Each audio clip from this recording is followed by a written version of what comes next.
Colorado Territory, 1872. The midday sun blazed across the parched plains, casting no mercy upon the weary traveler who squinted at the wavering horizon. Zeke Yates pulled his hat lower, shielding his eyes from the relentless glare. His canteen hung light at his side, the hollow sound it made when he shook it confirming what he already knew: he was dangerously low on water. 3 days of hard riding had left both him and his faithful buckskin Chance at the edge of their endurance.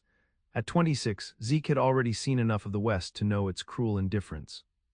The frontier had taught him early that attachments were liabilities. A man alone moved faster, survived better, and most importantly, had no one to mourn when the inevitable happened. His father's bullet-riddled body and his mother's subsequent death from grief had cemented this truth when he was just 16. 10 years of drifting, taking whatever honest work he could find, breaking horses, driving cattle, occasionally hunting bounties, had only hardened his resolve. The West was no place for love, it was a place of survival, and survival meant keeping to yourself. "Just a little farther, boy," he murmured to Chance, patting the horse's sweat-dampened neck. According to his rough calculations, the small homestead marked on his map should appear soon. He didn't relish the idea of approaching strangers, but necessity overrode caution. Without water, neither of them would make it to Silverton. As the sun climbed higher, a shimmering mirage appeared on the horizon. Zeke narrowed his eyes, wary of hope. Too many men had chased illusions across these plains, only to die with their faces in the sand. But as he drew closer, the mirage solidified into the unmistakable shape of a modest cabin with a barn and corral behind it. Smoke curled from the chimney, and the glint of sunlight on water, a well or a pond, beckoned him forward. Approaching cautiously, his right hand hovering near the Colt revolver at his hip, Zeke scanned the property for signs of threat. The small homestead appeared peaceful enough, a vegetable garden in neat rows, chickens pecking in the dirt, laundry flapping on a line. But he'd learned that danger often hid behind the most innocent facades. He was still 20 yards from the house when the cabin door swung open. Zeke's hand instinctively tightened on his gun, but what emerged stopped him cold. A young woman stepped onto the porch, shading her eyes with one hand as she peered in his direction. Her hair, the color of wheat at harvest time, was pulled back in a loose braid that caught the sunlight and seemed to glow. She wore a simple blue calico dress with the sleeves rolled up to her elbows, practical for the work of a homestead, yet somehow it accentuated the graceful lines of her figure. "Hello there, stranger," she called out, her voice clear and steady, betraying neither fear nor undue welcome. "Are you lost?" Zeke touched the brim of his hat, finding his throat unexpectedly dry, and not just from thirst. "No, ma'am. Just in need of water, if you'd be so kind, for me and my horse." She studied him for a long moment, her gaze direct in a way few women on the frontier dared with strange men. Then she nodded once. "Well, you can water your horse at the trough by the barn. There's a dipper at the well for yourself." She pointed to a stone well about 10 yards from the house. "But I'll warn you fair, my father and brothers are due back any minute, and they don't take kindly to drifters who linger." Zeke nodded, understanding the warning for what it was. A woman alone had to be careful, especially one who looked like her. "Much obliged, ma'am, I won't trouble you long." He led Chance to the water trough, letting the exhausted animal drink his fill before approaching the well himself. As he drew up the bucket, the cool, clear water within was the most welcome sight he'd seen in days. He filled his canteen first, then drank deeply from the dipper, feeling life seep back into his parched body. When he looked up, wiping his mouth with the back of his hand, the young woman stood watching him from the edge of the garden, a basket of freshly pulled carrots in her arms. "You've come a long way," she observed, nodding toward his dust-covered clothes and the trail-worn appearance of both him and his horse. "Yes, ma'am, 3 days from Denver." "And where are you bound?" "Silverton. Got word of work with a rancher there." She nodded, seemingly satisfied with his answer. "I'm Violet Harlow," she said after a moment. "This is my family's homestead." "Zeke Yates," he replied, touching his hat again. "I appreciate the water, Miss Harlow." Something in her face changed then, a flicker of recognition. "Yates, are you James Yates' boy?" Zeke stiffened, his hand dropping instinctively toward his gun before he caught himself. "How would you know that name?" Violet set down her basket and dusted her hands on her apron. "My father rode with him years back, before he settled here with my mother." Her eyes, he noticed now, were a clear cornflower blue, studying him with frank curiosity. He spoke of James Yates often, said he was the best man with horses he'd ever known and the most loyal friend a man could have. The words hit Zeke like a physical blow. It had been so long since he'd heard anyone speak well of his father. After the murder, whispers had followed the Yates name, rumors of debts, of enemies made, of a man who'd brought his fate upon himself. To hear him remembered with respect was disorienting. That was my father, Zeke admitted quietly. He was killed when I was 16. Violet's expression softened with genuine sympathy. I'm sorry to hear that. My father will be too. She glanced at the son, then back at Zeke. It's near dinner time, Mr. Yates. Would you care to stay? My father would surely want to meet James Yates' son. Every instinct honed by a decade on the frontier warned Zeke to decline, to mount up and ride on. Attachments were dangerous. Connections meant vulnerability, but something about Violet Harlow's direct gaze challenged the walls he'd built so carefully. I wouldn't want to impose, Miss Harlow. It's no imposition to feed a hungry traveler, she replied simply. Especially one with a connection to our family's past. Before Zeke could respond, the sound of approaching horses drew their attention. 3 riders appeared over the rise, heading toward the homestead at an easy trot. Violet waved, confirming they were the father and brothers she'd mentioned. Stay, she said, not a command but not quite a request either. Meet my father, hear the stories he has to tell about yours. Against his better judgment, Zeke nodded. One meal, he told himself, one connection to his father's past. Then he would ride on, alone as always, carrying nothing but memories and the lessons the frontier had taught him. He could not have known in that moment how those blue eyes would haunt him long after he departed, how the simple act of stopping for water would alter the course of his carefully isolated existence. How Violet Harlow, daughter of the Colorado prairie, would challenge everything he believed about survival and solitude in the unforgiving West. Thomas Harlow proved to be a bear of a man with a booming laugh and hands like sledgehammers. His weathered face broke into a wide smile when Violet introduced Zeke as James Yates' son. Her brothers, Matthew and John, were more reserved, eyeing the stranger with the natural caution of men raised on the frontier. James Yates, Thomas exclaimed, pumping Zeke's hand with enough force to make him wince. Lord above, I haven't heard that name in 15 years. Come in, boy, come in. Any son of James is welcome at my table. The Harlow cabin was modest but immaculately kept. The main room served as both kitchen and living area, with a large table dominating the center. Photographs and hand-stitched samplers adorned the walls, and the scent of fresh bread filled the air. It spoke of permanence, of roots sunk deep, everything Zeke had convinced himself was impossible in the West. Over a hearty meal of venison stew and fresh bread, Thomas regaled them with tales of his days riding with James Yates. Stories of cattle drives and wild horse roundups, of blizzards weathered and rivers crossed.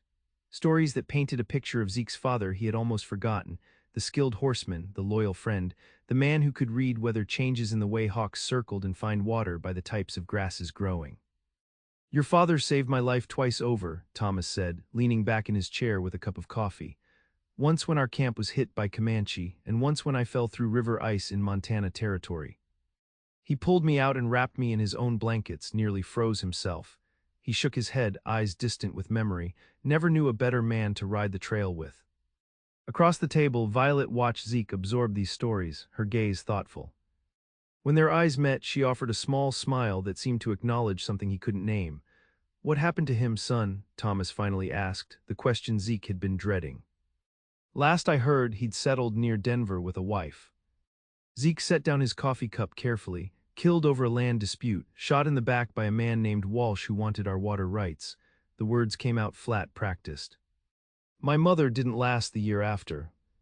A heavy silence fell over the table. Thomas reached across and gripped Zeke's shoulder. I'm sorry, son, James deserved better than that.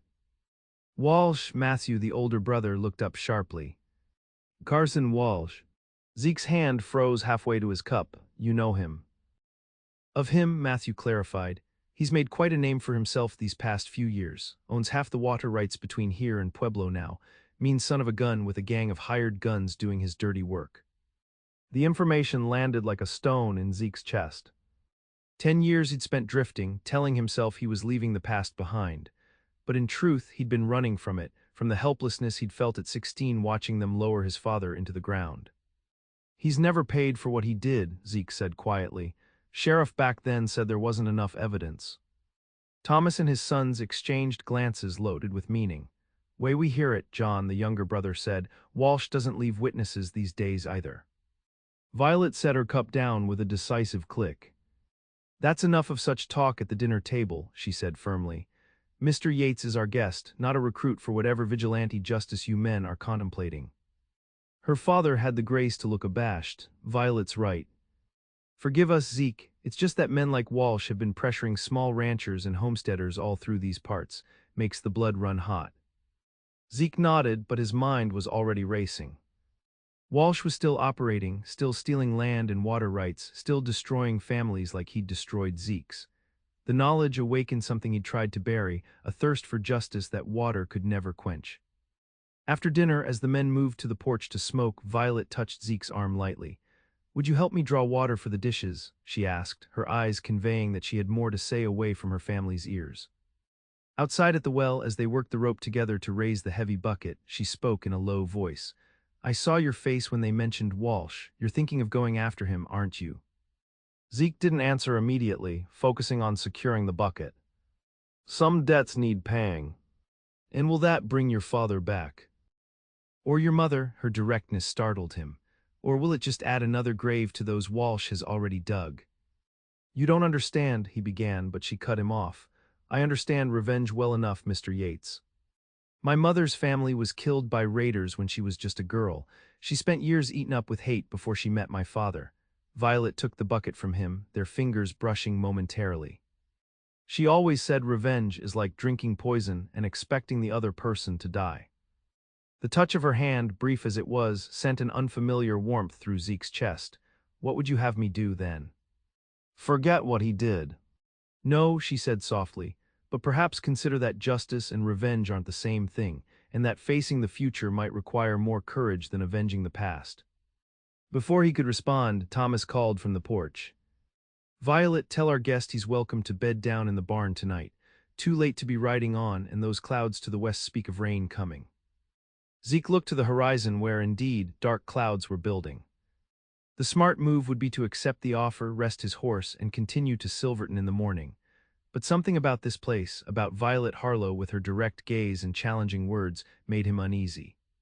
She made him question certainties he'd lived by for 10 years. Your father's generous, he said, but I should. Stay, Violet interrupted, her blue eyes holding his. At least until the storm passes. The crossing at Beaver Creek will be dangerous if it rains hard. It was sensible advice, nothing more. Yet something in her expression seemed to be asking him to remain for reasons beyond practicality. Against his better judgment, Zeke found himself nodding. Until the storm passes, then.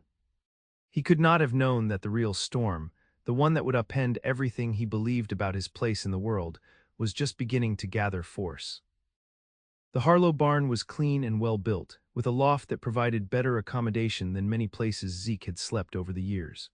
After tending to chance, he spread his bedroll on the fresh hay and lay back, listening to the first patterings of rain on the roof. Sleep should have come easily after days of hard riding, but his mind refused to settle. Images kept intruding, his father's laughing face from Thomas's stories, so at odds with the grim, worried man Zeke remembered from those last months. Carson Walsh's sneering visage as he claimed their land, the sheriff looking away. In newer images, Violet Harlow's direct blue gaze challenging him, the way the sunlight caught her wheat-blonde hair, the gentle strength in her hands as they worked the well rope together. The rain intensified, drumming steadily on the barn roof. Zeke rolled to his side, trying to silence his thoughts. This was why he avoided attachments. They complicated everything, made a man second-guess himself, made him vulnerable.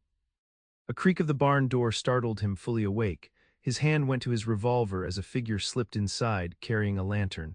It's only me, Violet called softly. I thought you might need more blankets. The nights get cold when it rains. She climbed the ladder to the loft, her movements confident despite the dim light. In her arms were several folded quilts, and she'd thrown a shawl over her shoulders against the chill. Her hair was loose now, falling past her shoulders in waves that caught the lantern light. I'm fine, Miss Harlow, Zeke said, sitting up. You shouldn't be out in this weather. Or here alone with a stranger. Violet smiled as she set the quilts beside him. You're hardly a stranger anymore, Mr. Yates, not after breaking bread with us and sharing your story. She settled onto a hay bale, apparently in no hurry to return to the house. Besides, I grew up with 2 brothers and a father who taught me to shoot before I could read. I can handle myself. There was something disarming about her confidence, so different from the wary deference he usually encountered from women on the frontier. At just 20 years old, Violet Harlow possessed a self-assurance that many men twice her age lacked. Your father mentioned at dinner that you're unmarried, Zeke said, immediately regretting the personal nature of the question. If Violet was offended, she didn't show it.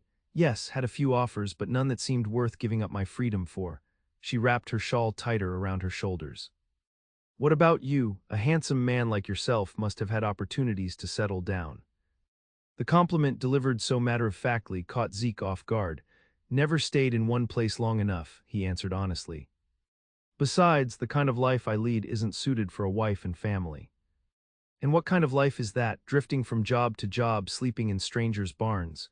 There was no judgment in her tone, only genuine curiosity. It's a free life, Zeke said, though the words sounded hollow even to his own ears. No responsibilities except to myself, no one to leave behind when, he trailed off. When the next Carson Walsh comes along, Violet finished softly. Zeke looked away, unable to meet her gaze. When things go wrong, he amended, as they tend to do out here. A silence fell between them, broken only by the steady drumming of rain. Then Violet spoke again, her voice thoughtful. My mother used to say that the frontier doesn't make people hard, it reveals what they're made of underneath. Some break, some bend, and some find strength they never knew they had. She leaned forward, the lamplight casting her face in gold and shadow. What are you made of, Zeke Yates? Are you really as alone as you pretend to be? The question struck deeper than she could know. What was he made of? For 10 years he'd believed he was made of the same steel as the frontier itself, hard, unyielding, solitary. But sitting here in this warm barn with Violet Harlow's blue eyes searching his, he wasn't so certain anymore. I should let you rest, she said when he didn't answer, rising to her feet. We'll have breakfast ready at sunrise if you're still here. I'll be here, Zeke found himself saying, the words surprising him as much as they seemed to please her. Good night then, Mr. Yates. Zeke, he corrected, an unexpected warmth in his chest. Just Zeke. She smiled, a genuine smile that transformed her already beautiful face into something radiant. Good night, Zeke. After she left, Zeke lay back on his bedroll, the extra quilts forgotten beside him. The rain continued its steady percussion on the roof, but now, instead of keeping him awake, the sound lulled him towards sleep. His last conscious thought was that perhaps, just perhaps, stopping for water at the Harlow homestead had been more than mere chance. Morning brought clear skies and a transformed landscape. The previous day's dust had been washed away, leaving the prairie grass jeweled with droplets that caught the rising sun. Zeke rose early, tended to chance, and was washing up at the pump outside the barn when Thomas Harlow approached. Thought I might find you up with the sun, the older man said approvingly. Trail habits die hard. Zeke nodded, drying his face with his bandana. I appreciate the shelter, Mr. Harlow. I should be on my way after breakfast. Thomas studied him thoughtfully, in a rush to get to Silverton or to find Carson Walsh. The direct question caught Zeke off guard. He straightened, meeting the older man's gaze squarely. I've waited 10 years, another few days won't matter. Thomas stroked his beard. Well, before you go charging off half-cocked, there's something you should know. Walsh is expected in Pueblo next week for a big meeting with the territorial governor, something about water rights legislation. He held up a hand when Zeke's expression hardened. Now, I'm not telling you this to encourage foolishness. Just the opposite. If you're determined to face the man, better to do it where there are witnesses and the law, rather than in some back canyon where his hired guns can make you disappear. Zeke processed this information silently. The idea of confronting Walsh in a public setting, where the man couldn't simply have him shot and dumped in a ravine, had merit. But it also meant delaying his journey to Silverton, where work and wages awaited. I've got a proposition for you, Thomas continued. We're short-handed here since my oldest boy went east to school last year. Could use a man with horse sense to help break some new stock I acquired. It's just a week's work, but it would put some cash in your pocket and give you time to think through your next move more carefully. The offer was tempting. A week's work with horses was preferable to most jobs Zeke had taken over the years, and the timing aligned perfectly with Walsh's upcoming appearance in Pueblo. But a week at the Harlow homestead also meant a week in Violet's company, and that prospect stirred feelings he'd long suppressed. Your daughter might not appreciate having a stranger underfoot for a week, Zeke said cautiously. Thomas snorted. Violet, she's the one who suggested it, said you had a way with that buckskin of yours that spoke of real horse sense. He clapped Zeke on the shoulder. Think on it over breakfast. No need to decide this minute. But as they walked toward the house, where the smell of coffee and frying bacon wafted from the open windows, Zeke realized he'd already decided. 1 week. What harm could come from 1 week in this peaceful place, preparing for the confrontation he'd been avoiding for a decade? Inside, Violet was at the stove, her back to the door as she flipped pancakes with practiced ease. Her hair was braided again, and she wore a simple green dress with an apron tied around her waist. When she turned to greet them, her smile lingered on Zeke a moment longer than necessary. "I hoped you'd still be here," she said simply. "There's coffee ready." That was the moment Zeke knew he was in trouble. Not from outlaws or the harsh elements of the frontier, but from something far more dangerous. The warmth that spread through his chest at Violet Harlow's smile, and the sudden, sharp realization that he didn't want to leave. "Your father offered me work for the week," he said, accepting the coffee cup she handed him. "Breaking horses." "Did he?" Violet's eyes sparkled with something that looked suspiciously like triumph. "And will you stay?" Zeke glanced at Thomas, who was busying himself at the wash basin with exaggerated focus, then back to Violet's expectant face. "Yes," he said, the single word carrying more weight than it should. "I'll stay." The week that followed was unlike any Zeke had known in his decade of wandering. Days were filled with honest work, breaking spirited young horses for Thomas's small but growing herd, mending fences damaged in the storm, helping with the myriad tasks that kept a homestead running. The physical labor was familiar, even welcome, but the sense of purpose it gave him was new. This wasn't work done merely for wages and a meal, it was contributing to something lasting, something that would still be standing after he'd moved on. Evenings brought the Harlow family together around the dinner table, where stories flowed as freely as coffee. Thomas had a seemingly endless supply of tales about James Yates, each one filling in another piece of the father Zeke had lost too young. Matthew and John, initially cautious around the stranger, warmed to him as they worked side by side, eventually sharing their own ambitions. Matthew's law studies back east, John's dream of expanding the ranch into a proper cattle operation. And then there was Violet. She moved through each day with a quiet confidence that drew Zeke's eye whenever she was near. Whether helping her brothers brand cattle, tending her garden, or reading by lamplight in the evenings, she carried herself with a natural grace that belied the frontier's harshness. Unlike many women he'd encountered in his travels who seemed worn down by the West's demands, Violet appeared to thrive on them, finding joy in the very challenges that broke others. They fell into a pattern of walking together after dinner, ostensibly to check on the new colts or bring in the chickens, but increasingly just to talk. Violet was curious about the places Zeke had seen in his travels, the towering Rockies, the endless plains, the bustling streets of Denver. In turn, she shared stories of growing up on the homestead, of learning to read from her mother's precious books, of defending their land through drought and blizzard and threat of Indian raids. "Did you never want more?" Zeke asked her on their fourth evening, as they stood watching the sunset paint the prairie in gold and crimson. "To see the places you've read about?" Violet considered the question seriously, her profile striking against the glowing sky. "Sometimes," she admitted, "but not at the cost of what we've built here." She turned to face him fully. "This land is part of me now. I know every rise and hollow, every stream and stand of cottonwoods. The thought of leaving it feels like leaving a piece of myself behind." Her words resonated uncomfortably with Zeke. What piece of himself had he left behind when he'd ridden away from his family's land all those years ago? What might he have built if he'd stayed and fought for what was rightfully his? "Besides," Violet continued, her voice lighter, "who says I can't have both, a home and adventures?" She smiled up at him, a teasing light in her eyes. "Perhaps someday I'll find someone willing to show me those mountains you described, then bring me back to where I belong." The invitation in her words was unmistakable, and Zeke found himself stepping closer, drawn by something stronger than caution.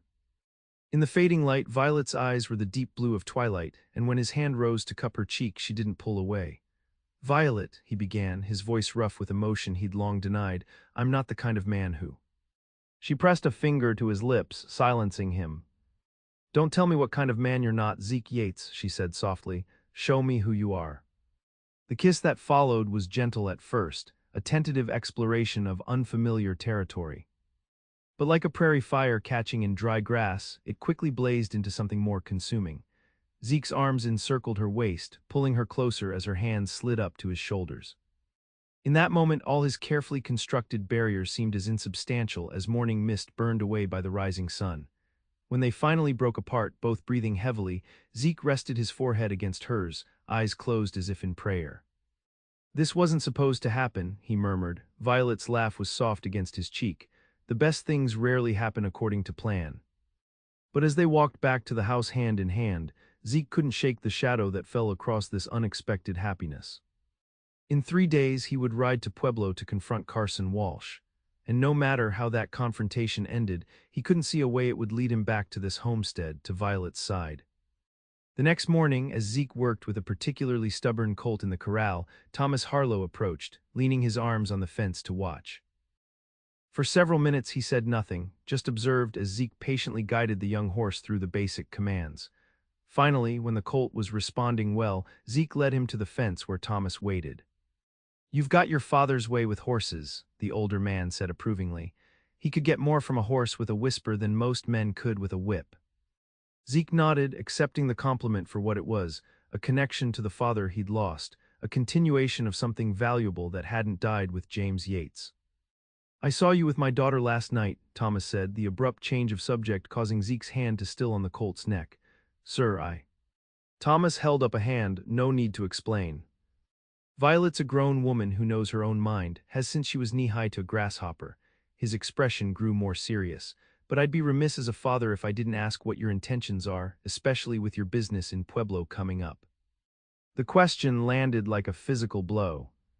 Intentions, what were his intentions? 3 days ago his path had seemed clear: confront Walsh, see justice done, then continue to Silverton for work.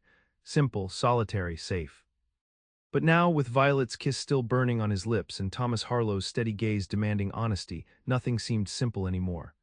"I care for your daughter," Zeke said finally, the admission both easier and harder than he'd expected. "More than I thought possible after knowing her so short a time. But the man who killed my father is still out there, getting richer and more powerful while good people lose their land. I can't just let that stand." Thomas nodded slowly. "Understandable, but answer me this: after you confront Walsh, what then?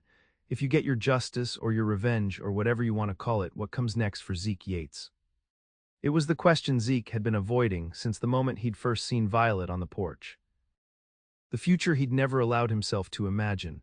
"I don't know," he admitted. "For 10 years, all I've thought about is survival, one day to the next." "Well, maybe it's time to think beyond the next day." Thomas straightened up, his expression softening. "James would have wanted more for you than an endless trail with no home at the end of it." Before Zeke could respond, a rider appeared at the edge of the property, approaching fast. Thomas shaded his eyes, then tensed. "That's Pete Simmons from town. Riding hard like that means trouble." They moved to intercept the rider, who reined in his lathered horse with visible urgency. "Thomas," he called, breathing hard, "you need to get to town." "Now, what's happened, Pete?" "It's Walsh. He's in Mason's Creek with about a dozen men. Went to the land office this morning and filed claims on every water source from here to the Colorado border." The messenger's eyes darted to Zeke, then back to Thomas. "He's saying anyone who doesn't sell their water rights to him by end of week will be considered trespassing on his property." Thomas's face hardened. "He can't do that. We have legal claims filed years ago." Pete shook his head grimly. "He's got papers with the territorial governor's seal, says it's all legal under the new water legislation." He wiped sweat from his brow. "Town meeting at noon. Every landowner's gathering to figure what to do." Zeke felt a cold fury settle in his chest. This was Walsh's pattern: use the law when it suited him, force when it didn't. The same tactic he'd used to steal the Yates land a decade ago, now expanded to threaten an entire community. "I'm coming with you," he told Thomas, his decision instant and absolute. Thomas gave him a sharp look. "This isn't your fight, son." "It became my fight 10 years ago." Zeke's voice was steel. "And if Walsh is in Mason's Creek instead of Pueblo, then that's where I need to be." Before Thomas could argue further, Violet appeared from the house, having overheard enough to understand the situation. "I'm coming too," she said firmly, already untying her apron. "Absolutely not," both men said in unison, then looked at each other in surprise. Violet's eyes flashed. "This is our land, our water. If decisions are being made about its future, I have every right to be there." She fixed her father with a determined stare. "You taught me that, Papa." Thomas sighed, recognizing defeat. Fine, but you stay close and if there's any trouble you get yourself to safety. He turned to Zeke. Same goes for you, no confronting Walsh on your own. We do this as a community or not at all. Zeke nodded, though in his heart he made no such promise. The opportunity he'd waited a decade for had just presented itself, and he had no intention of letting it slip away, community or no community. As they prepared to ride to town, Violet caught his arm, drawing him aside. I know what you're thinking, she said in a low voice, that this is your chance to settle scores, but please, Zeke, don't throw your life away over a past that can't be changed. Looking into her concerned face, Zeke felt torn between the vengeance that had driven him for years and the future suddenly possible with this remarkable woman. I'll be careful, he promised, touching her cheek gently, but I have to face him, Violet, I have to. She covered his hand with her own, holding it against her face for a moment. Then face him as the man you are now, not the boy who lost everything. Face him with the strength of people who care about what happens to you. Her blue eyes held his, unflinching. Face him knowing you have something to come back to. The simple declaration that he had something, someone, to come back to, shifted something fundamental in Zeke's worldview. For 10 years he'd convinced himself that attachments were weaknesses, that caring made a man vulnerable. But standing there with Violet's warm hand over his, he realized that perhaps he'd had it backward all along. Perhaps it was the absence of connection that had left him vulnerable, adrift in a world where nothing and no one could anchor him against the frontier's cruelties. With that revelation still reverberating through him, Zeke mounted Chance and rode toward Mason's Creek beside the Harlows, no longer certain what justice would look like when he finally confronted Carson Walsh. Only that, for the first time in a decade, his future might hold more than solitary vengeance. Mason's Creek was little more than a wide spot in the trail with a general store, saloon, smithy, and land office clustered around a dusty square. But today, that square was filled with grim-faced men and a few determined women, all landowners from the surrounding area. The tension in the air was thick enough to cut with a knife as Thomas, Violet, and Zeke tied their horses at the hitching rail. Walsh and his men are over at the saloon, Pete Simmons informed them in a low voice. Been there since filing his claims this morning, drinking and laughing like they've already won. Thomas nodded grimly, then addressed the gathered crowd. Friends, neighbors, we need to approach this calmly and legally. Walsh may have papers, but so do we. Our claims have priority. Tell that to the Jenkins family, a weathered rancher called out. Walsh's men burned them out last month when they wouldn't sell. Sheriff called it an accident. Murmurs of agreement rippled through the crowd. Zeke scanned the faces, recognizing the fear and anger he'd lived with for years, the helpless rage of honest people facing a predator protected by corrupt officials and hired guns. Violence won't solve this, Thomas insisted, though Zeke could see doubt in his eyes. We need to stand together, appeal to the territorial court in Denver. That'll take months, someone protested. By then, Walsh will have dammed every creek and spring from here to the mountains. As the debate continued, Zeke found his attention drawn to the saloon doors, where a figure had appeared. Even after 10 years, he recognized Carson Walsh instantly. The man had aged well, his once black hair now silver at the temples, his expensive suit a stark contrast to the dusty, practical clothing of the homesteaders. He surveyed the gathered crowd with open amusement, a cigar clenched between his teeth and a glass of whiskey in his hand. Behind him stood 4 hard-faced men, hands resting casually near their holstered guns, a clear message to anyone considering direct action.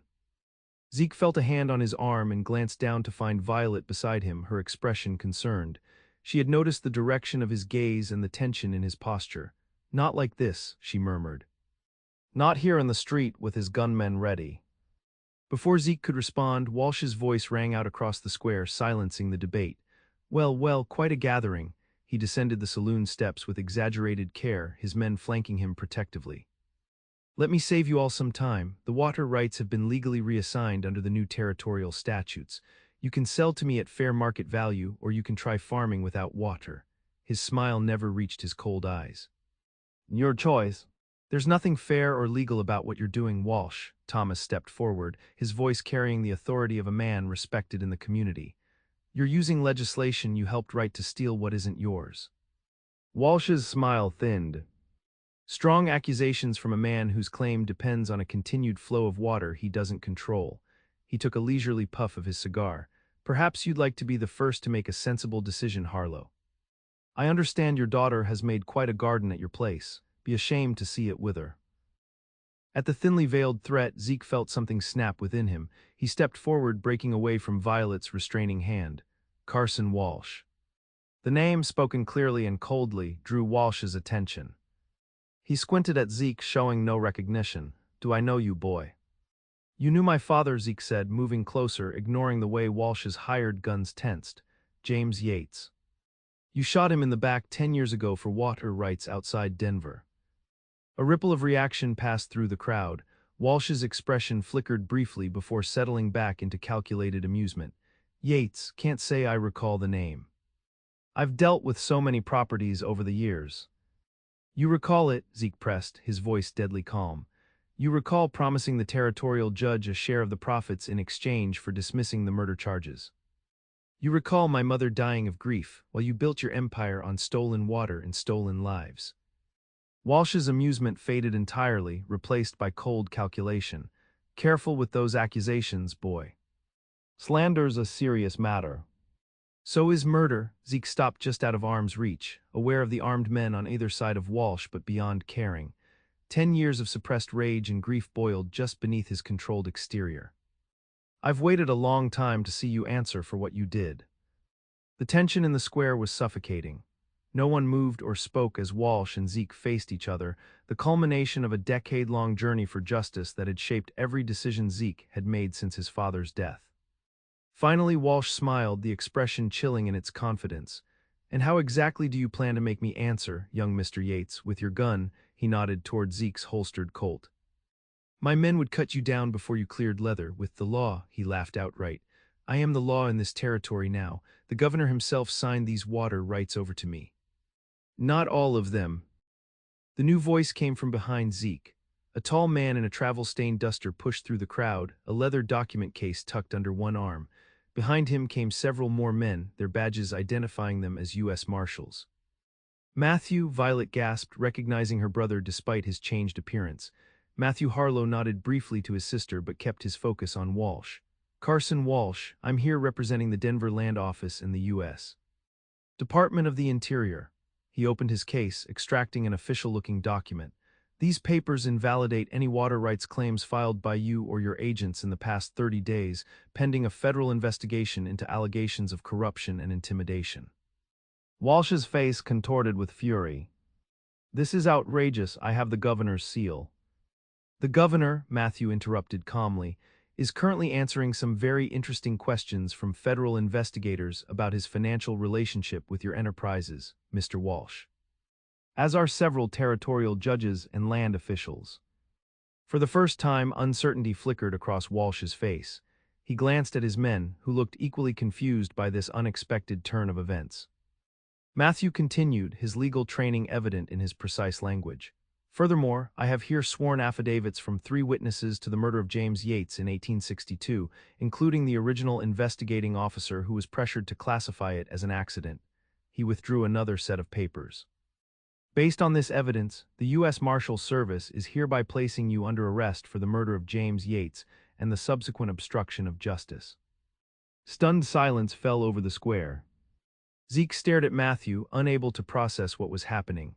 After 10 years of believing justice was beyond reach, to have it suddenly presented like this was almost incomprehensible.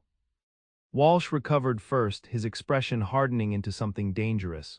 "This is absurd. I'll have these charges dismissed before sundown." He turned to his men. "We're leaving now."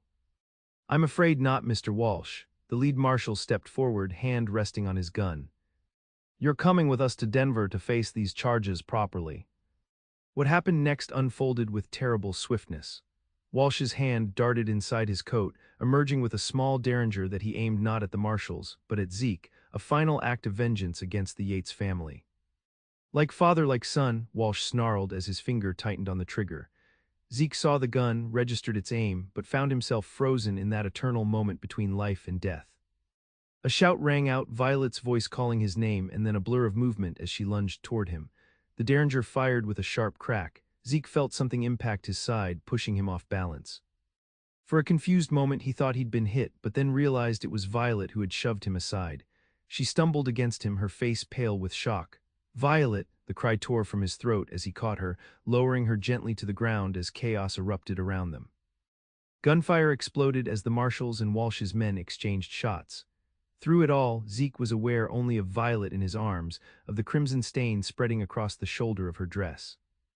"Zeke," she whispered, her blue eyes wide with pain but clear, "are you hit?"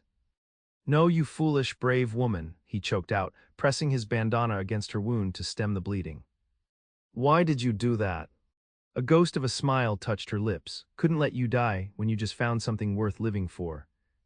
Thomas dropped to his knees beside them, his face ashen. "How bad?"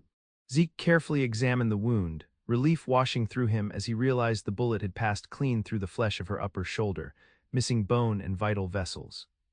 "She'll be all right," he said, his voice steadier than he felt, "but she needs a doctor."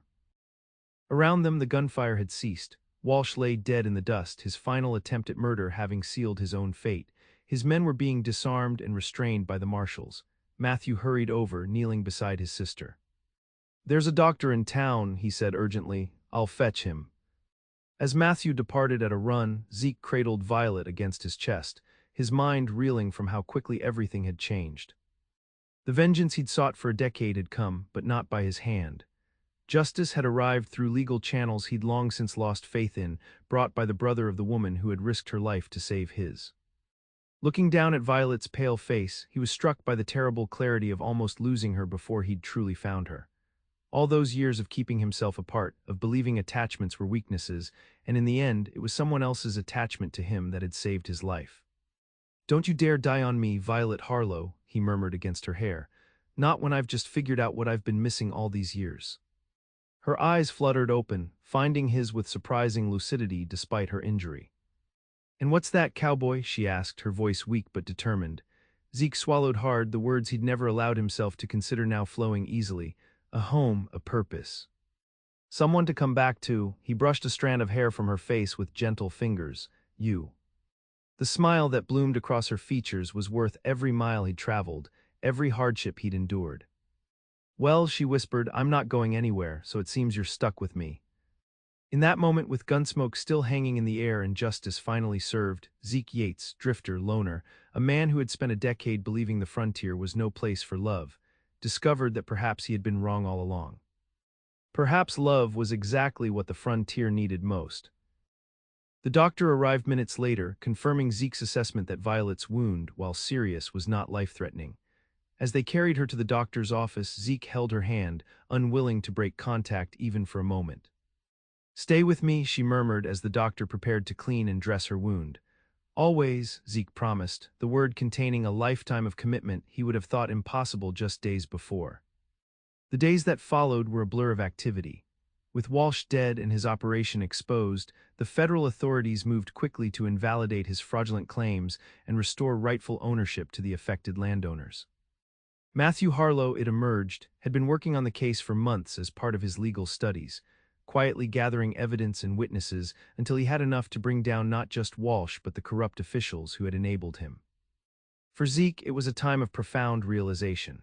The justice he had sought for so long had come, not through his own vengeance, but through the patient, legal work of a man who believed in something larger than personal retribution. And the peace he had never found in his years of wandering had arrived in the most unexpected place, at the side of a wounded woman whose courage had finally shown him the difference between being alone and being free. Violet recovered with remarkable speed, her natural vitality asserting itself despite the doctor's orders for rest. Within a week, she was insisting on returning home to the Harlow homestead, though her arm remained in a sling. "The garden won't tend itself," she declared when her father protested. "And besides, I'm tired of town, I want to see the prairie." No one was fooled. What Violet wanted was time alone with Zeke, away from the constant visitors and well-wishers who had filled the doctor's waiting room since word of her heroism spread. The journey back to the homestead was taken slowly, with frequent stops to ensure Violet wasn't overtaxed. As they crested the final rise and the Harlow property came into view, Zeke felt a surprising sense of homecoming, surprising because in all his years of drifting, no place had ever felt like home, not since he'd ridden away from his father's land as a grief-stricken boy. That evening, after Violet had been settled comfortably on the porch with quilts against the autumn chill, Zeke sat beside her, watching the sunset paint the prairie in familiar golds and reds. Thomas and John had tactfully made themselves busy in the barn, leaving the couple alone. "What will you do now?" Violet asked softly, breaking a comfortable silence. "Silverton is still waiting if that's what you want." Zeke considered the question carefully. For so long, his path had been defined by what he was running from, rather than what he was running toward. Now, with Walsh gone and his father's murder finally answered for, that driving force was absent. In its place was something new, not an absence, but a presence, a possibility. "I was thinking," he said slowly, "that those horses your father wants to break still need work, and the north pasture fence needs mending. And someone ought to repair that loose board on the porch step before winter." He glanced at her, gauging her reaction. "Seems like there's enough work here to keep a man busy for quite some time."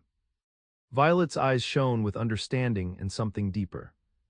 "And after those jobs are done, what then?" Zeke took her hand, careful of her injured shoulder.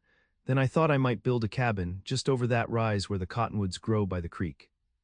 If the owner of this land wouldn't mind having a neighbor." A neighbor, her eyebrow arched delicately, a smile playing at her lips. "Well," he amended, his heart racing despite his outward calm, "perhaps more than a neighbor in time. If she were willing." Violet turned her hand in his, lacing their fingers together. "She might be persuaded," she said softly, "especially if this neighbor were to properly court her with her father's blessing." "I've already spoken to Thomas," Zeke admitted. "He said a man who'd take a bullet for his daughter had already proven his worth, but he'd expect regular Sunday dinners regardless." Violet's laugh, bright and free, drifted across the prairie as the last light of day painted everything in gold. "And what about you, Zeke Yates? Are you finally ready to stop running and build something that lasts?" In answer, Zeke leaned forward and kissed her, gently but with unmistakable promise. Against her lips, he murmured the truth he'd finally embraced.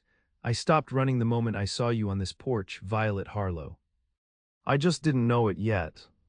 As darkness fell over the Colorado prairie, wrapping the homestead in a blanket of stars, Zeke Yates, no longer a drifter, no longer a man defined by vengeance and loss, held close the woman who had shown him that even in the harshest frontier, love could take root and flourish. The West hadn't changed with all its dangers and demands, but his place within it had. He had stopped for water, only to find the woman who would change his life forever. And in that unexpected discovery, he had found not just love, but home. 3 months later, on a crisp winter morning, with snow dusting the prairie like sugar, Zeke Yates and Violet Harlow were married in the Masons Creek Church. The small building overflowed with well-wishers, neighbors who had stood with them against Walsh, friends who had watched their courtship with approving eyes, and even a contingent of U.S. Marshals who had helped bring justice to the territory. As Violet, radiant in a simple white dress with sprigs of dried wildflowers in her wheat blonde hair, walked toward him on her father's arm, Zeke felt a sense of rightness that transcended all his previous notions of freedom. True freedom, he had learned, wasn't the absence of attachments, but the presence of the right ones, bonds freely chosen, commitments gladly made. When the Reverend pronounced them man and wife, and Zeke kissed his bride to the cheers of the assembled community, he knew that the journey that had begun with a desperate search for water had led him to the truest oasis a man could find in the harsh territory of the American West: love that endured, a family that supported, and a home built not just of timber and nails, but of shared dreams and mutual respect.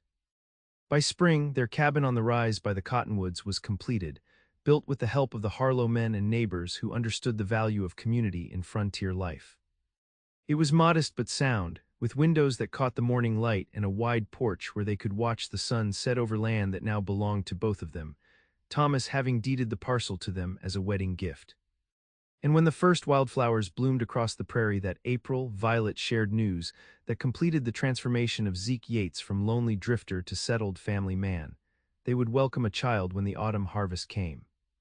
Standing in the doorway of their cabin, his arm around his wife's still slender waist, Zeke marveled at how completely his life had changed in less than a year. From a man who owned nothing more than his horse and gun, convinced that attachments were weaknesses in the harsh reality of the frontier, he had become a husband, a son-in-law, a brother-in-law, and soon a father. "Any regrets?" Violet asked softly, seeming to read his thoughts as she so often did. Zeke shook his head, tightening his arm around her. "Not one," he said truthfully. "Though I do wonder sometimes what my father would think, seeing me settled like this." Violet leaned into his embrace. "I think he'd be proud, not just of how you brought his killer to justice, but of how you found a way to build something afterward." She turned in his arms to face him, her blue eyes serious. That's the harder task, building instead of breaking. Anyone can destroy, but creating something that lasts. That takes real courage. As always, her wisdom cut to the heart of matters. Zeke kissed her forehead, then her lips, marveling at how this woman who had once been a stranger offering water to a thirsty traveler had become the center of his world. I love you, Violet Yates, he murmured against her hair, more than I ever thought possible. Her answer was a smile that still took his breath away, and words that encapsulated everything they had found together on this wild frontier. And I love you, cowboy who stopped for water and found much more than he bargained for. Together they stood on their porch, watching the sun set over the prairie that had once seemed so empty to a lonely rider, but now represented everything full and rich and worthwhile in life. The frontier hadn't grown any less harsh or demanding, but with love as a foundation, it had become something else entirely, not just a place to survive, but a place to truly live. And for Zeke Yates, who had once believed that the West was no place for love, that transformation was the greatest journey of all.